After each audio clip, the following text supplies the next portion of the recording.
जिस दिन आप व्रत करो, जैसे एकादशी का व्रत कर रहे हो, तो दशमी के दिन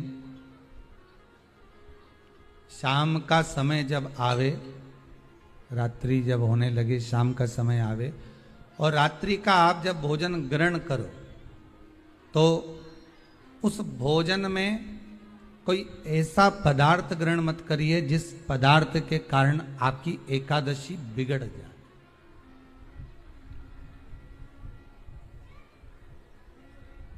कोई बेकार भोजन हमें ग्रहण नहीं करना,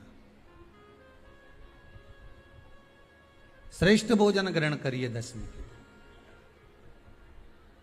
और एकादशी का दूसरा नियम बहुत ध्यान से सुनिएगा। जिस दिन आपकी एकादशी का व्रत हो, उस दिन प्रयास करिएगा कि अपने हाथ से किसी भी वृक्ष की कोई पत्ती टूटे ना। अपने हाथ से किसी भी वृक्ष की, पौधे की, किसी भी वृक्ष की पत्ती अपने हाथ से ना टूटे। बहुत ध्यान दीजिएगा महाराज। एकादशी का ये दूसरा नियम है कि अपने हाथ से किसी पौधे की, किसी वृक्ष की, किसी डाली की कोई पत्ती टूटे ना, कोई पत्ती ना टूटे, इसका प्रयास करिए।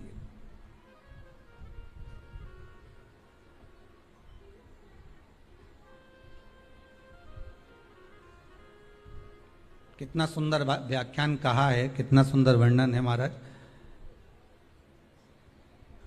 कि मात्र एकादशी का व्रत कर लेने पर, मात्र एकादशी का व्रत कर लेने पर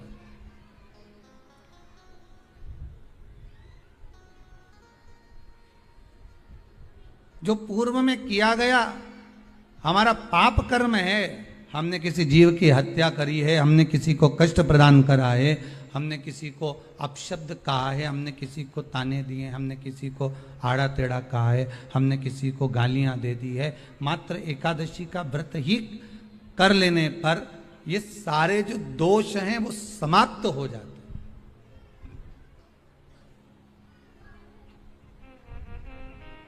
सारे दोष हमारे समाप्ति पर आ जाते हैं।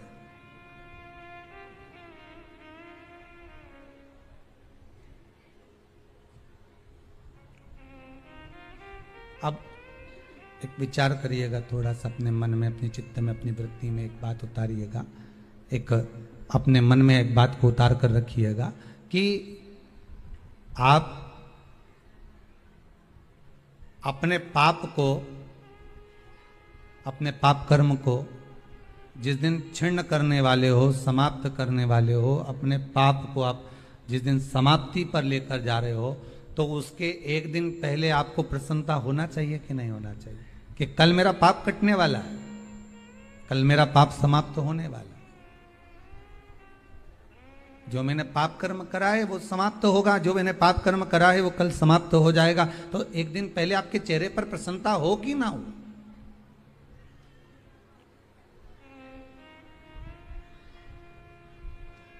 और चेहरे पर वो प्रसन्नता आपके आना चाहिए कि कल मेरा एकादशी का व्रत है, आज दशमी है, कल एकादशी का व्रत है, तो कल मेरी जब एकादशी का व्रत रहेगा तो मेरा ना जाने कितना कितना पाप, कितना असत्य, कितना झूठ, कितना प्रपंच वो समाप्त हो जाएगा। इसमें मुझे प्रसन्नता हो, इसमें मुझे आनंदता हो।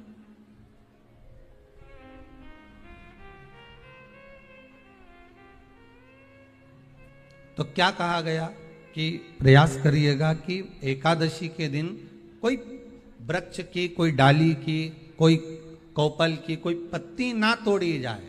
क्यों? तो कहा अगर उस पत्ती को हम तोड़ देते हैं, वृक्ष की पत्ती को या क्यारे में लगी हुई कोई डाली की पत्ती को हम तोड़ देते हैं, तो एकादशी का पुण्य फल प्राप्त नहीं होता, एकादशी का कोई फल हमारे खाते में नहीं जाता, पुण्य फल प्राप्त। अब फिर भले तुम, चाहे तुमने मोरधन खाया हो, चाहे तुमने फिर चिप्स खाई हो, चाहे तुमने फिर व्रत का कितना ही सामान खा गए हो और तुमने सोचा कि आज मेरी एकादशी है, तो फिर उसका कोई फल प्राप्त नहीं है, उसका कोई सुख प्राप्त नहीं है आपको, फिर उसका कोई आनंद प्राप्त नहीं है आपको, फिर उसमें कोई आनंद की अनुभूति आपको नहीं मिल रही।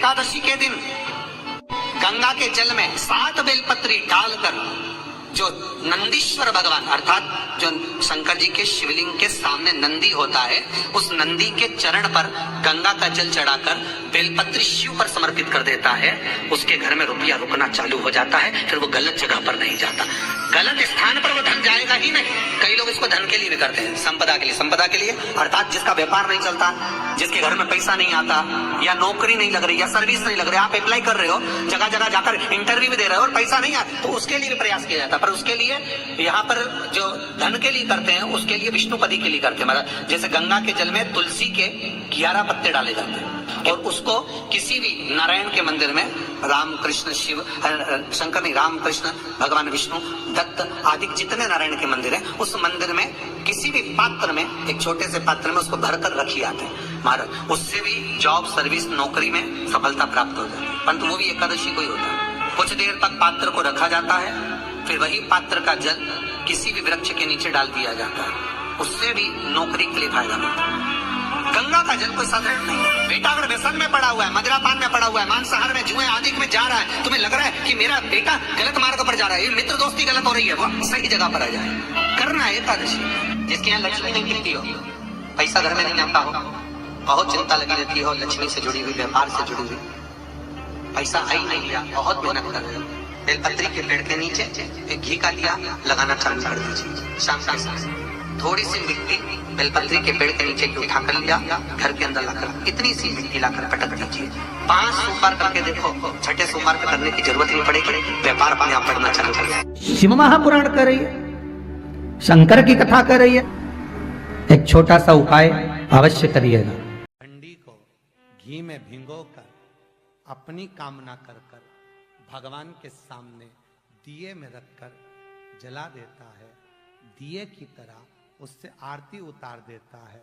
कहते हैं उसका जन्म दूसरी बार पृथ्वी पर नहीं होता, वो भगवान के गोलोक धाम में जिंदगी भर के लिए विराजमान हो जाता है। जिंदगी भर के दीप की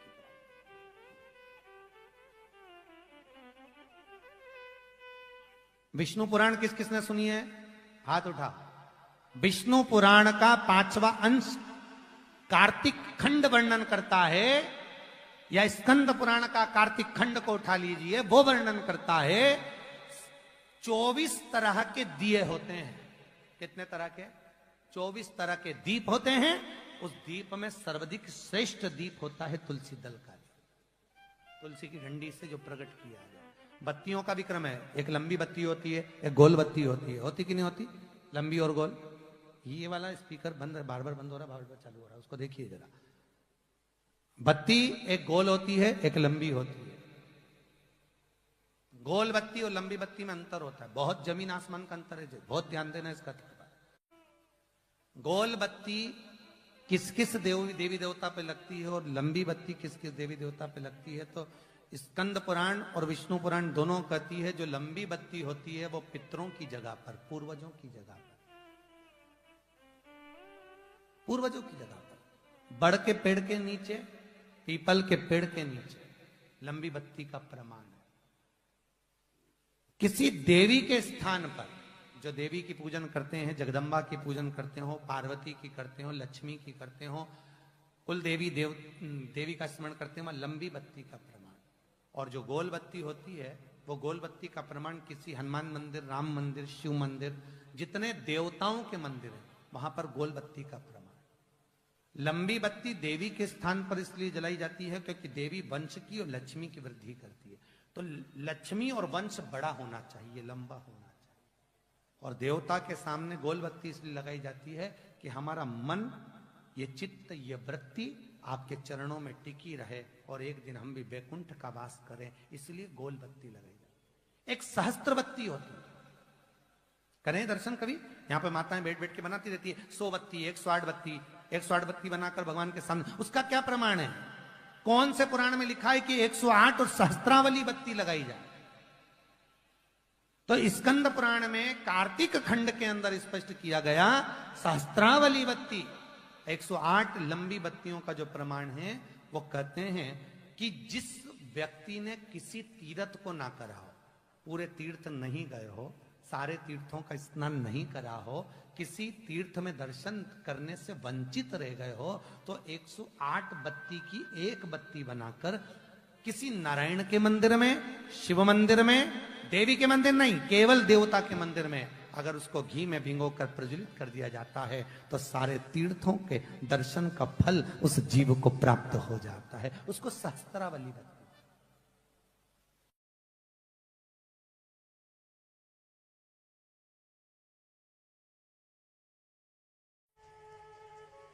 पर भावों में इतने इतने आप आनंद में डूबो, भाव में डूबो, मना नहीं है, पर भाव में छल ना हो जाए, भाव में पाप कृत्य ना हो जाए, और भाव में आप पाप कृत्य में ना डूब जाएं, इसका स्मरण रहे। कई माताएं तो पुण्य करते करते भी पाप कमा लेती हैं, कई पुरुष लोग भी पुण्य करते करते पाप कमा लेते। तुलसी जी को दिया लगाने गई, तुलसी जी को दिया घुमा के तुलसी जी के कुंडे में धरी आई। अब ये पुण्य मिला कि पाप मिला? जम के बोलते जाओ जरा, पाप मिला, पुण्य नहीं मिला है।